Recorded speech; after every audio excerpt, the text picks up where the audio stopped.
Bonjour à tous, alors aujourd'hui calcul d'intégrale avec ici une fonction rationnelle x plus 1 sur x moins 3 au carré. Comment procéder? Alors il y a deux méthodes. On pourrait, je vais le faire tout de suite, faire un changement de variable pour se ramener à un dénominateur en t carré. Vous allez voir que c'est plus simple.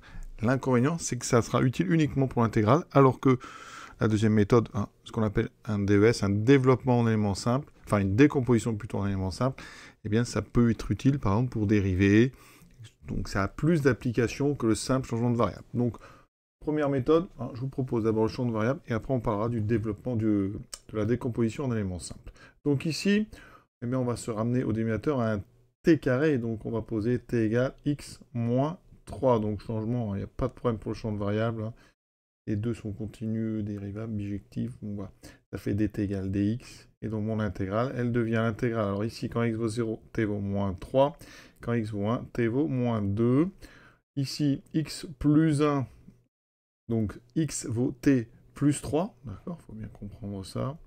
Donc x plus 1, eh bien, ça fera t plus 4. Donc en haut, j'ai t plus 4. Et en bas, j'aurai t carré. Et ici, mon élément différentiel, donc dt. Voilà, l'avantage du t carré, regardez, c'est qu'on peut séparer ce quotient en deux. T sur t carré, il va me rester 1 sur t.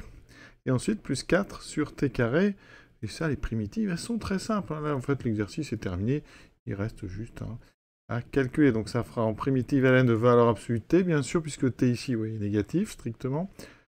Primitive de 1 sur t carré, moins 1 sur t. Donc là, on a moins 4 sur t. Le tout pris entre moins 3 et moins 2.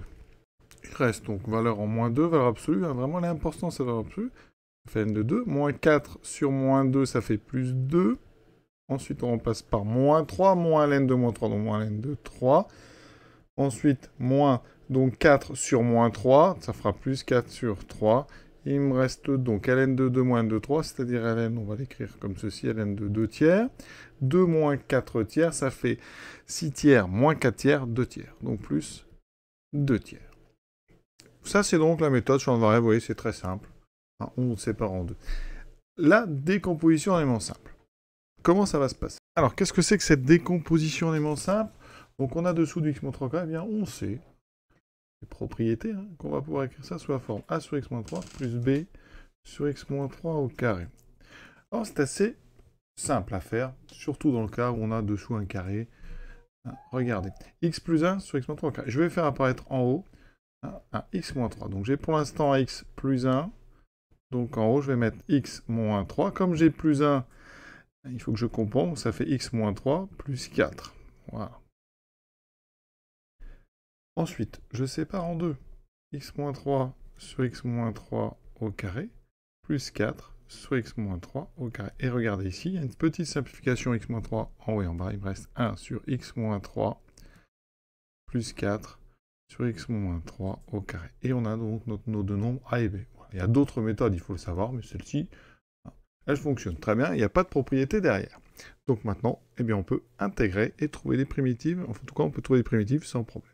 Donc, après, on doit intégrer donc entre 0 et 1. Voilà. Primitive, donc 1 sur x moins 3. On est entre 0 et 1. X moins 3 sera négatif. Donc, obligation de mettre la valeur absolue. Ensuite, ici, on a primitive de 1 sur x moins 3 au carré, c'est moins 1 sur x moins 3. Donc là, on a le moins. On a le 4 qui était déjà là. Et on a le x moins 3. Tout ça pris entre, donc ici, 0 et 1. D'accord. Je remplace donc x par 1. Tout d'abord, ça me fera ln de moins 2. Donc ln de 2 moins 4 sur moins 2. Ça fait moins... Ça fait donc ici plus 4 sur 2. Ça fait plus 2. Il faut de toute façon qu'on retrouve la même chose qu'avec la première méthode. Ensuite, en 0, j'aurai ln de 0 moins 3 en valeur absolue, ça fera ln de 3. Moins 4 sur moins 3, donc ça fera plus 4 tiers. J'obtiens donc ln de 2 moins ln de 3, donc comme tout à l'heure, ln de 2 tiers. 2 moins 4 tiers, 6 tiers moins 4 tiers.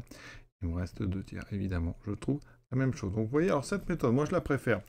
Parce que, évidemment, elle a d'autres utilités que le simple calcul de cette intégrale. On pourrait, avec ça, calculer la dérivée énième, assez rapidement, par exemple, de la fonction qui a x associe x plus 1 sur x moins 3 au carré. Une fois que vous avez décomposé comme ça, qu'on appelle des éléments simples, on peut les dériver sans problème. Vous voyez, on a pu faire des primitives sans problème, et bien on pourra les dériver une fois, deux fois, sans aucun souci. Donc, c'est quand même pratique pour d'autres chapitres. Voilà. Je vous souhaite une bonne fin de journée, à bientôt.